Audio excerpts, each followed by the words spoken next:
Olá, amigos da TVL, está começando o programa Nossa Gente. O entrevistado do programa de hoje é o Flávio Coelho, empresário, gestor público. Está conosco a partir de agora para contar a sua história também. O senhor é blumenauense ou mora aqui como tantos outros? Eu sou blumenauense de adoção, né? São quase 50 anos vivendo em Blumenau. Então, na verdade, eu nasci em Tubarão. Mas é catarinense, então? Eu sou catarinense, de Tubarão. Minha família é de Florianópolis, meus pais são de Florianópolis. Mas o meu pai teve dos 7 filhos, minha mãe teve 7 filhos, um em cada cidade. De Santa Gabriel, eu nasci em Tubarão, cidade onde eu vivi 6 meses. O meu pai era fiscal do imposto de consumo e era transferido periodicamente, então eu nasci em Tubarão na casualidade. Tenho admiração pela cidade e tudo mais. Não tem nenhum vínculo com ela. Ô Flávio, e a infância? Onde é que tu passaste? Eu fiz o meu colégio primário em Florianópolis, no mesmo grupo escolar, inclusive, em que estudou o atual governador, Luiz Henrique, ali no grupo escolar Silveira de Souza. Somos contemporâneos, ele é mais antigo. Depois eu fiz uma parte do ginásio no colégio catarinense. E naquele tempo se usava a figura do internato. Não sei porquê.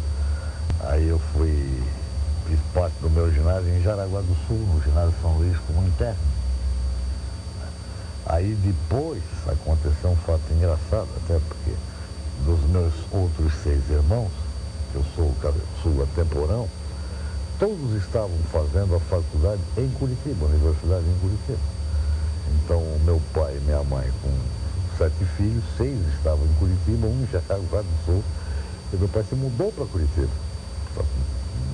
6 filhos estudando em Curitiba.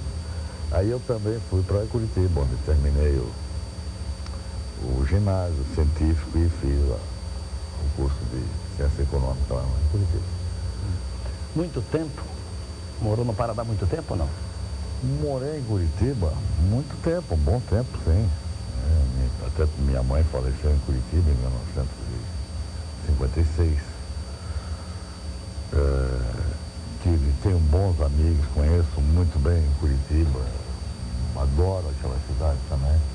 Mas sempre com um pezinho aqui, querendo voltar para Santa Catarina, e assim fui. Aí um dos meus irmãos formou-se em medicina, veio exercer a sua profissão no Hospital Santa Catarina aqui em Blumenau. O outro estabeleceu-se aqui com um comércio de produtos farmacêuticos, com o qual eu trabalhei. Fui viajante de laboratório, vendendo aí produtos farmacêuticos vinculados ao meu irmão. E fui campeão de vendas no Brasil, do laboratório da época, o laboratório Le Petit, e conseguia conciliar essa situação com os estudos. E era complicado, mas o Paraná tinha algumas facilidades naquele tempo, nessa coisa Era referência. dos estudos. A gente podia faltar um pouco mais e tal, depois compensava. E eu precisava trabalhar e precisava estudar. E Bom, assim, mas corria esse estado inteiro. Naquele tempo a gente andava de jipe. Fazia aí uns 3 ou 4 mil gramas por mês de jipe, né, visitando os compradores, as farmácias, os médicos, fazendo divulgação científica dos produtos do laboratório que representava. Depois ficavam sempre um período do mês em Curitiba. Então, isso aí era bastante jovem. Tinha aí nessa época aí 19 anos, por aí, 20 anos. Isso já em Blumenau? Já assim com base em Blumenau. Mas depois voltei para Curitiba e aliás, a minha vinculação com o processo de comunicação foi em Curitiba. Só uma curiosidade, então a sua vinda em Blumenau, lá na década de 50, ela foi motivada por uma questão parentesca? Foi, eu vim aí passar umas férias com os meus irmãos e acabei... Gostou da cidade? Gostei, fiquei e tal. Então o senhor falava que retornou ao Paraná por questão profissional? Não, eu tinha um problema de escola, essa coisa aí.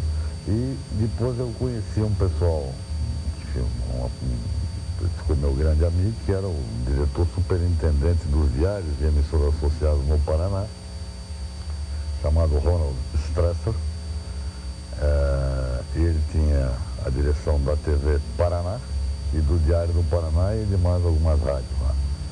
E numa relação de amizade aqui, de Camboriú e tal, ele bem mais velho do que eu, mas houve um momento em que ele, pô, você se dá bem em vendas e tal, por que não vem fazer uma experiência na propaganda, na comunicação e tal? Eu achei a ideia interessante como conversar e acabei começando um trabalho no setor de publicidade da TV Paraná, mas logo em seguida estava se instalando a TV Coroados de Londrina, e aí me deram uma oportunidade de ir lá, participei da implantação da TV Coroados, e depois, naquele tempo, precisava-se das estações repetidoras de televisão para fazer com que o sinal saísse de Curitiba, chegasse ao interior do Paraná, e a TV Coroados de Londrina pudesse cobrir todo o norte do Paraná e uma parte até do sul do estado de São Paulo. E eu acabei me interessando muito por esse setor.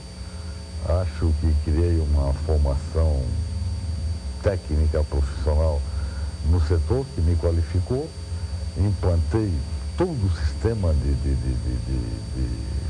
fui o responsável pela equipe, né? Chefei a equipe que implantou todo o sistema de cobertura de interior dos diários associados no Paraná.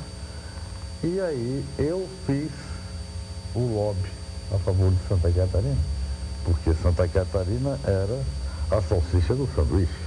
De um lado o Paraná, do outro lado o Rio Grande do Sul. Os dois estados têm televisão e a gente ficava tentando brincar de assistir televisão de um desses dois estados, que na verdade não chegava a lugar nenhum. E quando a gente via alguma matéria interessante, eu falava do governador, não me lembro se era o Paulo Pimentel no Paraná, o Peraque Marcelo no Rio Grande do Sul, que eu via mais do que o governador de Santa Catarina, acho que a época era Ivo Silveira. Então, eu disse, agora vamos fazer uma cobertura para Santa Catarina. Havia algumas tentativas, eu me lembro, do pessoal de Florianópolis tentando trazer a TV Piratini, mas tudo coisa assim, eu diria, amadorística, não profissional. E nós resolvemos, então, com a TV Paraná e os diários associados, nós criamos uma sucursal dos diários e emissoras associados em Santa Catarina. Esse grupo, Flávio, ele pertencia nacionalmente ao Assis Chateaubriand. Porque no Rio Grande do Sul era o Frederico Arnaldo Balvê, né, que comandava... Não, no Rio Grande do Sul eu não me lembro. As emissoras associadas, que tinha não, dirigente do Internacional. Ernesto Correia, pai do Fernando Ernesto aí da Rebertacho. Mas o Frederico Arnaldo Balvê chegou a ser... E porque cada estado tinha um comunheiro. Tipo de um sócio, né? No Paraná era o Aderbal Stresser, pai desse meu amigo, que era o diretor superintendente. E Santa Catarina não tinha. Santa Catarina tinha aqui o jornal A Nação, o diretor era o jornalista Maurício Xavier, mas era uma coisa pequena, tinha também o jornal de Joinville, não era uma coisa de grande expressão, não tinha aqui, a empresa não tinha rádio, não tinha televisão. Então o que passou foi isso, olha, nós temos que levar isso para Santa Catarina. Então montamos uma sucursal e aí me foi dada a oportunidade de ser o diretor dessa sucursal. Começamos aí com 8 funcionários, com veículo, com transporte, com técnico, com engenheiro, com tudo, para começar a fazer o trabalho. O primeiro ponto de cobertura foi Joinville, aonde o sinal chegava com mais facilidade. Era prefeito à época, o Dr. Nilson Bender, que eu registro que foi um dos grandes colaboradores para que isso tivesse acontecido em Joinville, porque tinha dificuldade de localização, de terreno, de área, então. E o sinal do Canal 6 de Curitiba, TV Paraná, chegava em Joinville com excelente qualidade, mas chegava no cemitério. E ficava atrás da casa de saúde de Dona Helena. E tinha lá, eu acho que era uma coisa protestante, uma irmã, com um sotaque de alemão bem... Aqui ninguém vai fazer isso.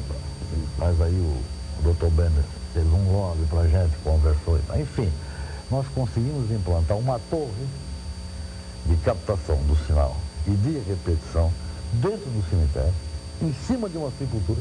Pelo cemitério já velho, antigo, não estava mais. E eu, se não me falha a memória, a sepultura que ficava ali, não sei se embaixo, era de alguém que chamou-se Jacó Richler. Esse nome eu não me esqueço porque... Onde é que é a torre de Joinville? Na sepultura do São Jacó Richler. Se os parentes dele estiverem me ouvindo aqui, que não levem isso como... Mas foi uma realidade. Esse nome eu não conhecia a pessoa, não conheço a família, nada, mas eu jamais vou esquecer que tinha uma sepultura com o nome dessa pessoa. Então a comunicação em Santa Catarina televisiva começou no cemitério, né? Começou por ali. Né? Quer dizer, o primeiro sinal efetivo tinha um rapaz em Joinville chamado Gunther Fitzenreiter, que ele fazia umas repetidoras lá, ele fazia uma mutretagem. Ele captava o sinal da TV Paraná num determinado morro da cidade. E aí ele mesmo fabricava e montava uma repetidorazinha de pouca potência e pouca qualidade, mas ele cifrava a frequência da repetidora de sorte que só poderia ter o sinal dele quem comprasse um conversor vendido por ele. Quer dizer, ele fabricava a repetidora, ele praticava os atos irregulares, ilegais e tal. Naquele tempo isso tudo era controlado pelo Contel e depois passou a ser Dentel, Departamento Nacional de Telecomunicações. Então a gente tinha que, para colocar uma repetidora em funcionamento, tinha que fazer um projeto, tinha que ter autorização do Dentel. Eu acho que hoje não é diferente, talvez seja até mais complexo ainda a legislação, só que hoje a tecnologia facilita tudo, não tem mais que... Já estamos na era digital, né? Hoje a transmissão é feita, as conexões são feitas por micro-ondas, coisa muito mais avançada. A gente ficava, naquele tempo, captando o sinal de VHF, quer dizer, a frequência que sofria as mais espetaculares interferências. Então, um dia tinha, e o primeiro sinal, então, foi Joinville. Agora, o curioso que de vendedor e bom vendedor, como o senhor disse, passou a ser um gestor e ao mesmo tempo um técnico na colaboração da implantação desse sistema. Eu cheguei à conclusão que a vida se faz de bom senso e de vontade de gostar do que se faz. Me parece que também de experiência nesse caso, né? Eu, quando vendedor de laboratório, eu fui campeão de venda no Brasil do laboratório Le Petit, que era, à época, o mais importante dos laboratórios de produto farmacêutico no Brasil, um laboratório italiano. Eu ganhei o prêmio de viagem à Itália, conheci o senhor Emílio Le Petit, que era o dono do laboratório, ganhei a caneta Parker 50, tudo todos os prêmios. Mas um laboratório que eu tinha trabalhado anteriormente, eu não era um bom vendedor. É porque eu estava vendendo coisa boa, então vendendo coisa boa com vontade de vender, as coisas ficaram melhor. E depois eu saí de passar para a comunicação, aprendi o que estava fazendo, certamente a ambição da juventude. Tinha que chegar e fazer e conquistar, e com uma facilidade que eu acho que sempre tive de me dar com os mais velhos. E o detalhe com o espaço para o mercado todo aberto aí, né? Nessa área. Sim, era tudo virgem, né? Eu me lembro que a gente tinha aí nós criamos um programa chamado Resenha Catarinense na televisão. Então esse programa passava domingo das 12 às 12h30 na TV Paraná. E aqui se assistia em Santa Catarina. Era um tipo de um telejornal de 30 minutos sobre os fatos de Santa Catarina. Foi quando os nossos políticos, as nossas lideranças começaram a aparecer em televisão, porque até então só aqui você assistia a TV do Paraná e só via o Paulo Pimentel ou o Bento Moura da Rocha. E no Rio Grande do Sul, o governador, quem tivesse repetido. Então não tinha mais. Aí começamos. Aí eu me lembro que a gente, por ter meia hora por semana, que se referia a Santa Catarina, passou a ter importância. O homem da televisão é um homem importante. Pô, aquele cara é o cara da televisão, ele que comanda aquilo tudo ali e tal. Então, isso dava status, abria portas e tal. Depois, essa é uma história tão longa, depois eu vou entrar em detalhes da expansão da televisão de Santa Catarina, então tem coisa. Mas o detalhe é o seu começo, que passou por Joinville, especificamente a sua participação no surgimento da TV Coligadas aqui em Blumenau. Bom, aí nós depois de Joinville conseguimos trazer o sinal para Blumenau Aí tinha uma cobertura da TV Paraná aqui em Blumenau. A parte do vale estava quase toda coberta, chegando praticamente até Lages.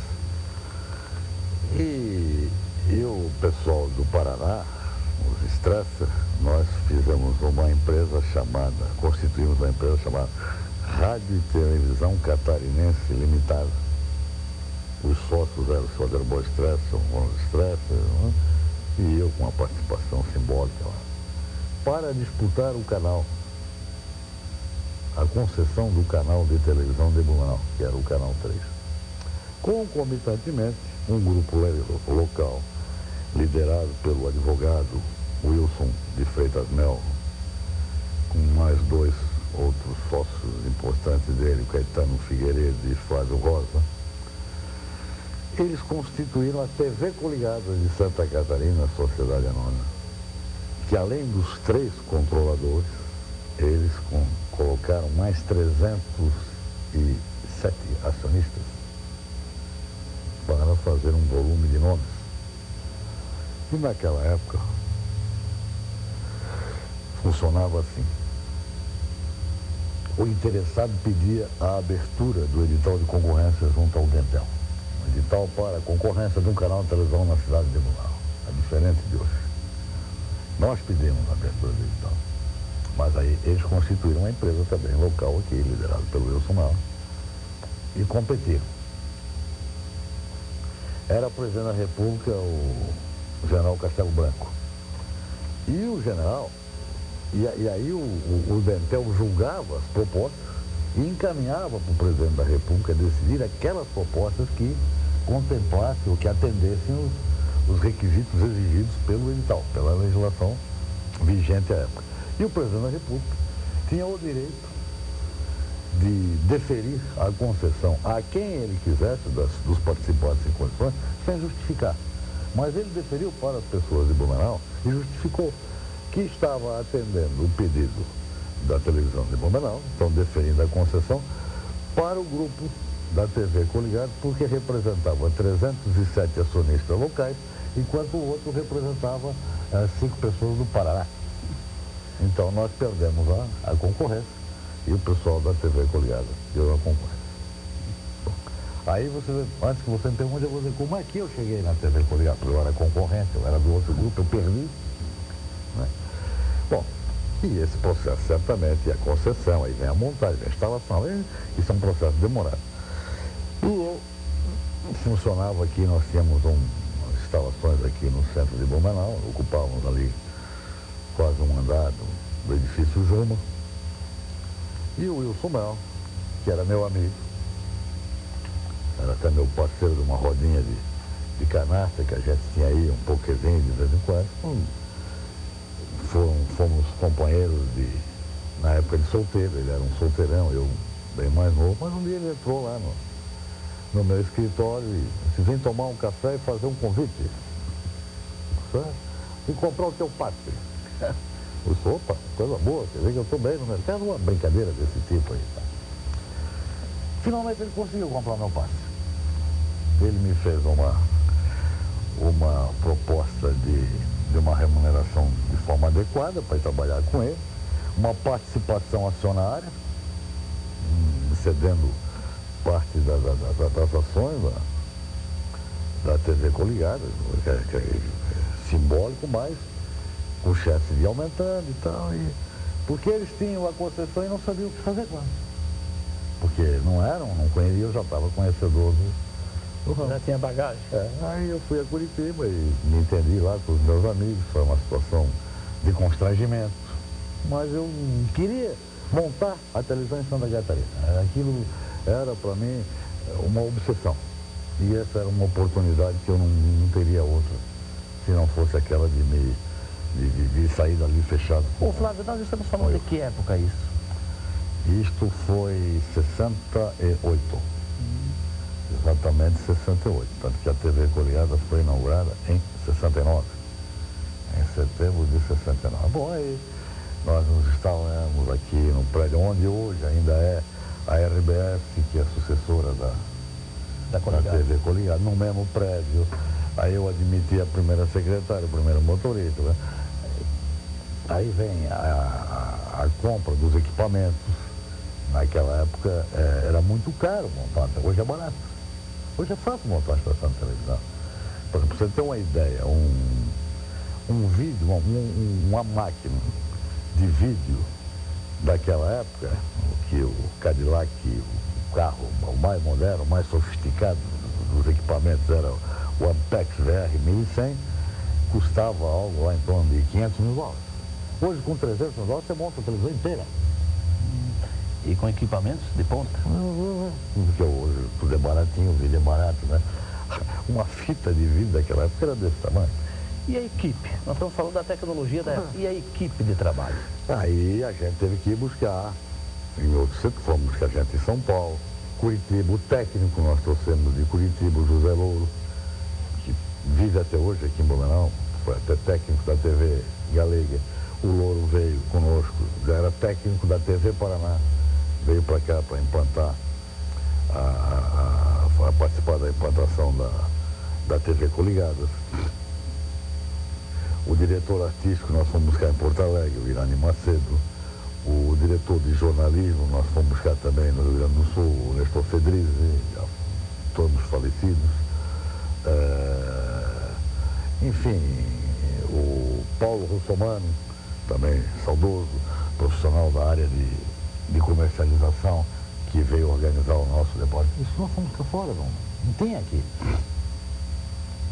Se eles vieram me buscar para que eu fizesse a implantação, porque era o único que sabia, aí eu conhecia já no Brasil inteiro alguns profissionais e fui buscar aqueles que eu achava que deveria, que teriam condições de vir para cá, vieram e fizemos e construímos aí uma das televisões mais importantes do Brasil, que chegou a ter 247 repetidores, cobrindo todo o estado de Santa Catarina, cobrindo a capital de Santa Catarina, Florianópolis, como se fora uma emissora local. Depois é que veio a TV Cultura como uma emissora local de Florianópolis. Fiz para fazer coberturas externas. Eu me lembro que nós fomos lá no interior de São Paulo, na Bauru Diesel, compramos um ônibus usado, trouxemos o ônibus para cá, reformamos o ônibus para fazer o carro de externo, né? Então, em cima, naquela parte do ônibus onde as câmeras circulavam para fazer as coberturas, o ar-condicionado do ônibus era um ar-condicionado de parede de casa. Foi o que deu para montar, mas a gente fez tudo. E a repercussão da comunidade com essa nova proposta, com o advento, a chegada da TV? A comunidade tinha muito orgulho, né? As novelas chegaram, aliás, as novelas já tinham chegado aqui pela TV Paraná. A novela da TV Tupi, Antônio Maria, que foi uma novela de grande sucesso com o autor Sérgio Cardoso, que depois veio aqui e fez um show, era a gente chorando em vontade de emoção do Sérgio Cardoso e tudo. Então, e tinha dia que não funcionava, aí a gente, para fazer uma ligação para Curitiba, levava assim, está com 3 horas de demora. Eu disse, olha, minha filha, se você não me ligar já, não tem novela hoje. Porque eu preciso conversar com o pessoal. Aí a minha ligação saía na hora. Vamos fazer o seguinte, Flávio, vamos fazer um breve intervalo. Na sequência voltamos para dar continuidade a essa conversa. E aí também, certamente o telespectador, e eu também, gostaria de saber como é que chegou a Rede Globo em Blumenau, no estado de Santa Catarina. Até já. Perfeito.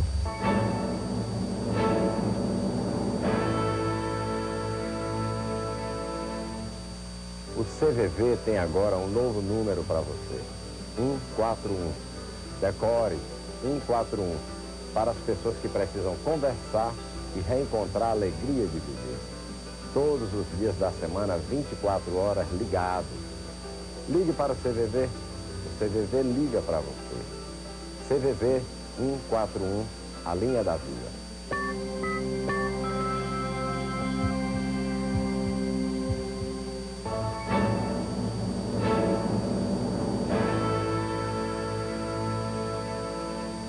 Estamos de volta na sequência do programa Nossa Gente, conversando com o economista, com o gestor público, empresário Flávio Coelho.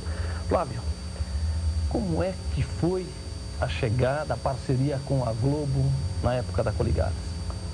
Engraçadíssimo, porque a gente estava aí já com a TV Coligada montada, equipamentos em casa, tudo instalado, não é agora a programação. A grande programação da época de televisão não era a Globo, era a TV Tupi, os diários associados, mais uma vez. A Globo começava a dar passos de audiência no Rio de Janeiro, de picos e tal, mas aí, bom, agora vou atrás da programação. E quem tinha aqui para o Rio de Janeiro também cuida disso, porque nem o Wilson, nem o Flávio, nem o Caetano se davam bem com o avião. Então, essa parte também ficava comigo. Deslocamento e tratar das coisas lá ia eu.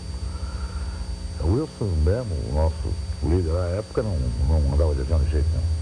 Então, aí eu fui para o Rio de Janeiro com um encontro marcado, com uma reunião marcada com José Arrabal, que era o diretor-geral da Rede Tupi, que tinha sido meu colega de diretoria na TV Colada de Londrina. Portanto, já com intimidade.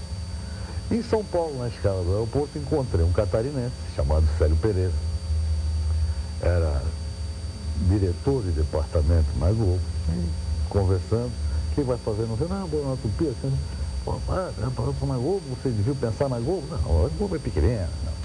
Bom, eu sei que cheguei no Rio de Janeiro e me hospedei num hotel Califórnia, ali na Avenida Atlântica, e o meu encontro com a Ramon era no outro dia.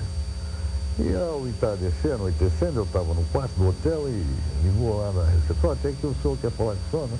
Estavam lá na recepção do hotel o Walter Clark e o Célio Pereira. O Walter Clark era um craque da televisão da Globo, né? Era o diretor-geral da... Bom, esses caras me sequestraram e me levaram para o restaurante Antonino. Fizeram uma festa danada. E eu voltei com a proposta da Globo e nem fui a Tupi. Cheguei aqui e exibir para os nossos companheiros aqui, olha, o futuro é com a Globo, é assim. Nem fui na Tupi, cancelei a reunião e tal. E fomos a primeira, eu acho, a primeira emissora afiliada da Rede Globo, formalmente. Foi a TV Coligada. A inaugurou como emissora Globo. Isso foi um... E a verdade estava certo, né? Que a Tupi fechou, quebrou e a Globo está aí até hoje. Então, agora eu diria que foi um bom porre.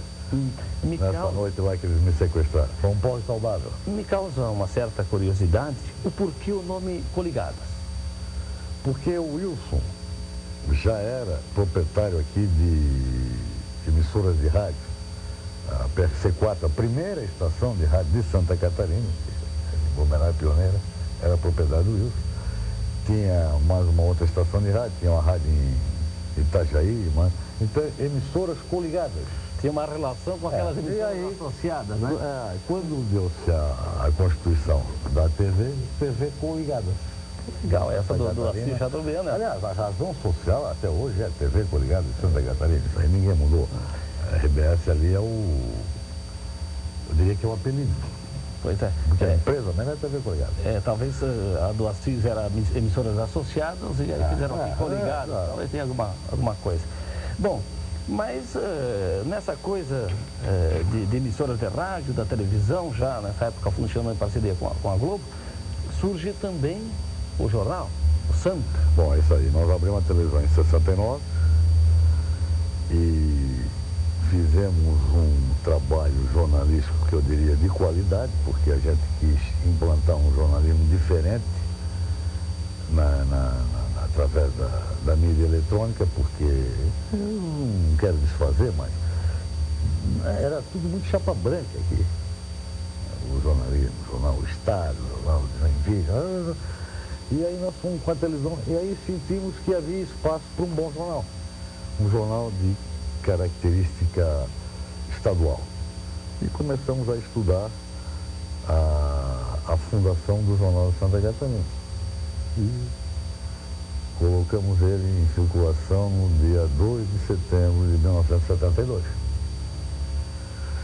O Jornal de Santa Catarina foi um fato também diferente. Foi o primeiro jornal em oficiais do Estado. Vamos comprar a rotadeira. O papel era importado, o papel era canadense, ou era finlandês, ou era sueco. Montamos uma sucursal em Florianópolis como se tivéssemos lá em Florianópolis uma redação própria. E para aprimorar e facilitar a nossa cobertura, nós compramos, eu fui comprar nos Estados Unidos um equipamento de telefoto, que à época era a coisa mais sofisticada. Porque o fato acontecia em forma para as 4 horas da tarde, e às 4h15 eu tinha fotografia em Blumenau, por um sistema tipo fax. A foto vinha, me lembro que ela nascia ali devagarzinho, mas eu tinha. Então eu concorria com o Estado, que era o jornal de Florianópolis, nas mesmas condições, e mais uma vez nós tivemos que ir buscar gente de fora, no Paraná e no Rio Grande do Sul. Eu acho que já hoje, não, porque a mídia está toda...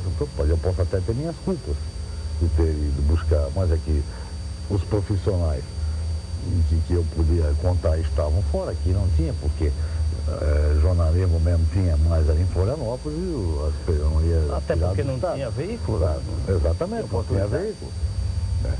Então isso foi feito, aí o Jornal de Santa Catarina foi implantado, fizemos um jornal bom nível de independência, escrevia para nós uma coluna política o saudoso Adolfo Ziguel, que deu um show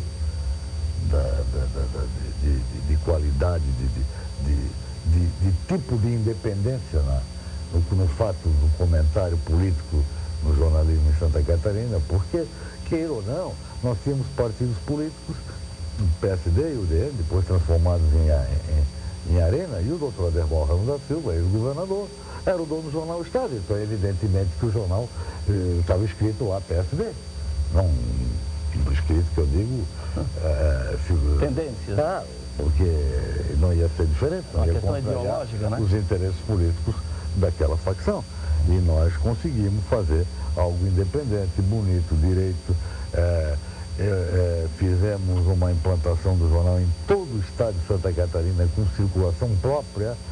Eu tinha 23 Chevetes, esses carrinhos da General Motors, que cobriam o estado inteiro. O carro saía daqui, quando o jornal ficava pronto aí por volta de meia-noite e meia, 1h, e ia até São Miguel do Oeste. Entregar o jornal. Levar o jornal. Ia para Joinville, e outro ia para o Sul, ia para Florianópolis, e outro que fazia o Vale, o outro que fazia o Valinho, o outro fazia a região de Camboriú. E era hoje isso é tudo terceirizado, é fácil, tem estrada, vai botar. E nós chegamos a tirar 35 mil jornais, em média diária. Então aí transformou-se no maior jornal do estado de Santa Catarina. Depois o processo todo passa por uma alteração societária, a própria TV Coligadas, aquele primeiro grupo de liderança, o Wilson, Caetano e Flávio Rosa, em decorrência de um desentendimento societário, resolveram sair. Aí eu fui em busca de novos parceiros, porque eu não tinha recurso para comprar a parte dele sozinho. Foi quando trouxe o Mário Petrelli. E aí fizemos a compra do controle acionário da TV Coligadas e do Jornal de Santa Catarina. Posteriormente, por contingências mais diversas, vendemos a TV Coligada para a RBS, porque nós perdemos a programação da Globo, quando a RBS ganhou a concessão de Florianópolis. Aí eles tomaram a Globo de nós, porque a Globo preferiu dar sua programação para uma capital. Até porque estavam no Rio Grande já. No Rio Grande também. E aí nós fomos comprar a TV Cultura de Florianópolis para termos a programação da Tupi. E aí compramos a TV Cultura. E ficamos com a Cultura e com a TV Coligada. Só que aí a Tupi quebrou. Aí nós ficamos sem nada. E aí tivemos que vender a TV Coligadas para o RBS, à época com o falecido saudoso Maurício Sirotsky. E vendemos a Cultura para se não me falo, de Lourdes Freitas. Aí nós tínhamos Chapecó também, que foi vendido para a RBS também. E aí ficamos só com o jornal. Posteriormente eu fiquei com o controle do jornal sozinho, que primeiro ficou o Mário Petrelli e eu, depois o Mário saiu, eu fiquei. E depois mais adiante também passei o jornal. Mas essa é aí, por que vende? A gente vende, ou porque tem um desentendimento societário, ou porque tem razão. Eu digo, o Jornal de Santa Catarina, quando eu vendi, até tinha medo. Porque vinha aí, a RBS já tinha televisão, estava implantando o Diário Catarinense. Eu passava até por problemas pessoais, contra um bagre, trabalhando quando vê alguém que quis comprar. Tinha quase 500 funcionários, pô. Isso não é brincadeira, né? Então, quando alguém disse, me tirar esse peso da cabeça e eu estava vendo que vinha um grupo forte, eu achava que não ia poder enfrentar sozinho. Eu estava sozinho, eu tinha 97% do controle do funcionário. O Flávio, eu estava sozinho. O que nós percebemos nessa conversa é que o bom vendedor se transformou num grande gestor, né? Mas como é que foi esse processo? Eu gostaria de voltar na questão publicitária, porque o senhor fala dos jornalistas que foram contratados, profissionais. Agora, para manter, é necessário que se tenha mídia. E quem fazia a mídia que buscava tanto na TV como no rádio? O trabalho digno, porque... Foi preciso buscar fora também? Eu tinha que vender. Chegar para uma agência de propaganda em São Paulo, no Rio, na época, a Thompson, a Standard, que eram as grandes, tá? E dizer que a TV coligada levar um folder bonito, com grandes equipamentos e tudo, da melhor sofisticação, só tinha que vender o mercado. E o mercado de Santa Catarina, o que era? Na cabeça deles não era nada. Então o que eu fiz? A Sadia, que depois transformou-se em Transbrasil, Sadia Transportes Aéreos, a Sadia tinha um avião, um equipamento chamado Dart Herald, de 44 lugares. Eu fretei um Dart Herald, trouxe os profissionais da mídia, das grandes agências de São Paulo, pousei em Navegantes, ficaram 3 dias em Blumenau, botei ônibus à disposição, fomos a Florianópolis, voltamos para mostrar as fábricas, as indústrias, a potencialidade, os recursos do poder aquisitivo de Blumenau, que ninguém sabia o que era isso. Depois eu fiz a mesma coisa com os profissionais da mídia do Rio de Janeiro. E aí a TV coligada despontou como um veículo, como uma alternativa de mídia nas grandes agências de São Paulo e do Rio de Janeiro. Então eu passei a ter os anúncios da Ford, da Volkswagen, da Colgate-Palmolive, da Nestlé, que ninguém tinha. E passamos a ter, houve um momento que eu tive 65% do faturamento de fora. E isso é que nos dava o direito de desvincular as coisas, às vezes, da política. Agora, nessa coisa de mostrar Santa Catarina, o senhor, de outra forma, ou motivado por isso, acabou entrando no turismo, né? Não, aí tem a história. Fez que a história é minha também? Mas parece que tudo se funde aí, né? Em 1978, o seu trabalho com o que 1978, eu estava passando o Natal nos Estados Unidos com a minha mulher, minha então mulher, meus 3 filhos e minha sogra. Meu irmão, com minha cunhada e os 3 filhos. Eram 11 coelhos. E eu recebi lá a notícia de que havia ganho a Loteria Federal de Natal. Tinha ganho $1 milhão, junto com o meu então sócio, o Carlos Adolfo. E aí eu cheguei de volta, não tinha problema, já estava com a vida resolvida e aí tinha o jornal. Então eu comprei a Encatu, que era uma agência, a primeira agência de Florianópolis, acho que uma das primeiras agências IATA de Santa Catarina, para ocupar inclusive a minha mulher aqui em Muranaí. Aí eu entrei no cinema, mas eu gostava, eu já era leitor do assunto e tal, viajava muito, já tinha viajado muito, e me relacionei com a comunicação e com o turismo. Bom, aí vem a queda do presidente Collor. E o governador Wilson Carlos porque queria que Santa Catarina conquistasse o turismo brasileiro. Daqui Santa Catarina estava se transformando em destino, agora chegou a nossa vez. E por sugestão de outros amigos, lembrança de outros amigos, Paulo da Costa Ramos, o Papai Petrelli e tal, o Cléber me ligou onde eu estava jogando canastra, aí, um feriado de novembro. Pois é, querendo botar a mão na lembratura e o nome que está sendo lembrado aqui é o teu. Eu disse, olha aqui, eu estou com 2 coringas na mão, 11h30 da noite, brinquei com ele, temos que brincadeira essa e tal. Não, vem aqui almoçar amanhã. E fui a Florianópolis almoçar com o governo bem. E a coisa acabou dando certo, não como presidente, mas como diretor.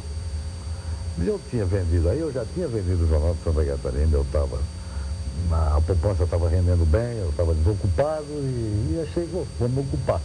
Só que eu achava que a Embratur era no Rio. E quando eu aceitei, eu tive a grande decepção de que era em Brasília. Eu imaginei, pô, Rio de Janeiro, cidade maravilhosa, tudo, né? Mas acabei indo para Brasília. Aí depois eu cheguei, logo depois, houve o então presidente saiu, e eu fui convidado pelo ministro Elcio Álvares, que a Embratur era vinculada ao Ministério da Indústria e Comércio, o senador Elcio Álvares, meu amigo, para ser o presidente da Embratur, e aí fiquei nisso, mas eu digo sempre com meus vínculos já pessoais com o setor. Fui presidente da Embratur, depois fui para os Estados Unidos, onde eu já era sócio de uma operadora de viagem, desde que ganhei a tal loteria eu fiz um investimento de uma operadora de viagens com sede em Miami, e fui lá e representei também os interesses da BB Tour, do Banco do Brasil na Flórida, nesse período depois de ter saído da Embratur. E quando o Esperidião ganhou a eleição aqui para o seu segundo mandato de governador, nós tivemos ali a infelicidade de perder antes da posse o Wilson Klein Lubin, que veio a falecer no dia 22 de outubro de 98, logo depois da eleição. Eu até tinha com ele outras ideias e acabei sendo convidado pelo Esperidião para vir para Santur. Fui presidente da Santur durante os 4 anos do governo do Esperidião. Acho não, tenho certeza que fizemos um trabalho muito importante no turismo, que hoje repercute muita coisa que a gente observa hoje aqui. Eu não tenho nisso nenhuma falsa modéstia, é consequência de um trabalho sério que se fez no segundo governo do Esperidião no turismo em Santa Catarina. Na minha passagem pela Embratur, você não me pergunta o que eu fiz, mas tem um fato que eu me orgulho. A abertura dos nossos portos para os cruzeiros marítimos. A legislação vigente era de 1890, do Barão de Mauá, que fechava os portos brasileiros para a cabotagem de passageiros e de carga de navios de bandeira estrangeira. Então o Brasil não tinha nenhum navio de passageiro na sua frota e fechava as portas para os estrangeiros. Então, com quase 8 mil quilômetros de costa atlântica, esse país estava pouco ligado para esse mercado que cresce até hoje, a razão de quase 10% ao ano, que é um dos segmentos mais bem-sucedidos do turismo em todo o mundo. Aí no meu discurso de posse, eu disse, nós vamos lutar pela abertura dos nossos portos, nós vamos trabalhar isto, conseguir, com o apoio do presidente Itamar Franco, uma boa relação com o Congresso, conseguimos implantar a primeira subcomissão de turismo da Câmara dos Deputados e convencemos também os senadores, com a ajuda do então senador Elcio Álvares, o ministro da Indústria e Comércio, de que precisava haver essa revisão constitucional, e consegui. Nos 3 anos que eu estive lá em Brasília, a lei até foi sancionada um mês depois que eu saí, mas eu digo que o trabalho é da nossa gestão. E hoje está aí. O mercado hoje é assim, nós temos 30 e tantos navios operando e não tem lugar, tem espaço para embarcar neles. Já tem gente comprando, meu filho já comprou o cruzeiro que ele vai fazer no Natal, quer dizer, daqui a 9 meses, 10 meses. Então, isto é um mercado que se abriu. E eu diria, se nós não tivéssemos feito mais nada na Embratur, isto aí teria justificado a nossa passagem por lá. Flávio, obrigado, hein? Eu que agradeço. Acho que como eu disse no começo, aqui para finalizar, teríamos muito mais, não deu para ter muito mais história da comunicação, das coisas de Santa Catarina, mas quem sabe outra oportunidade a gente... Com certeza. Conclui. Certamente aprendemos um pouco mais sobre a comunicação de Santa Catarina, do turismo, das belezas do estado de Santa Catarina, o nosso Flávio Coelho, gestor público, administrador, né? Vendedor que foi no começo de tudo isso, né? E de certa maneira, então, enriqueceu o conhecimento do telespectador do nosso aqui da TVL. Um grande abraço a todos e até o próximo programa.